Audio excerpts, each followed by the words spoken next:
On this Wednesday night shift at St. Louis Area Food Bank in Bridgeton, volunteers are on the warehouse floor preparing food to be distributed to nonprofits fighting hunger all across the region.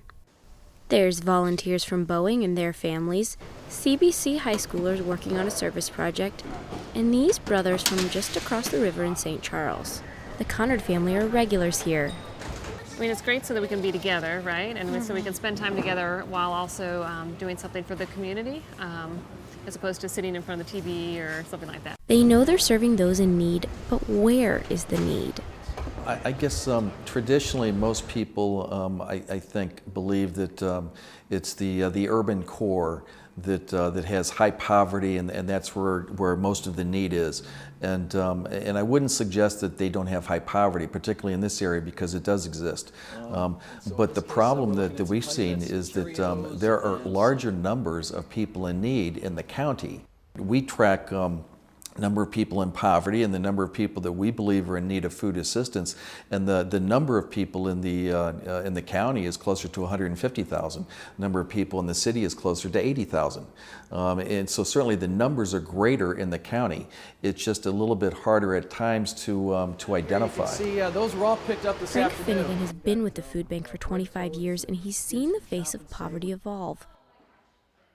The food bank has been around for 35 years, and when the food bank was first started, it was really more of an emergency program. Over the 80s and 90s, though, you started to see a lot of manufacturing jobs start to leave, particularly in our area. We had moved to a place where instead of somebody being in need for 3 or 4 months, we were seeing more people that were actually working with full-time jobs. You saw unemployment really spike in 2008 and 2009 when the recession started, and a number of people then lost not necessarily jobs in the service sector, but jobs in good middle-class jobs that were paying well. And you started to see an older population start to lose their jobs. You start to see middle-aged men and women start to lose their jobs that were, midway through their careers. And where did they live? For the most part, they lived in suburbia. And yet, a lot of people didn't know that, Jane or Jim around the corner, had just lost their job at Boeing or at someplace else. And now suddenly, people that used to contribute financially to churches and food pantries are suddenly in the line at those food pantries. This suburban poverty is in many ways a significant departure from conventional beliefs about where poverty occurs and whom it affects. But at this warehouse in suburbia, volunteers from neighboring communities recognize that their efforts might just be benefiting someone close to home. We live out in West County where folks normally live in apartments or homes that look nice and they have well-tended lawns and things, but I think that the reality is there are likely people that are hungry in our neighborhood and that are getting supplemental foods. I didn't really have any particular expectations about who it was in the community because, I've lived in different parts of the country, and people are struggling wherever they're at, and I've seen people who come from different backgrounds that I've known. One agency receiving this food is Oasis, an all-volunteer pantry serving St. Charles County. They want to make sure we're only serving St. Charles County residents. Obviously, it's a fairly affluent county, but there's poverty everywhere. Anyone in the area can come to the pantry for food, and the need is only growing.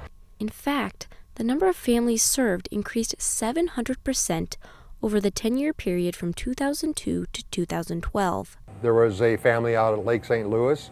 Well, this particular family lived pretty well up to their income. They had a big house. They had 2 very expensive vehicles. They did vacations and all that stuff. And they didn't have an awful lot of savings, but they had a lot of charge accounts that were run up towards the max.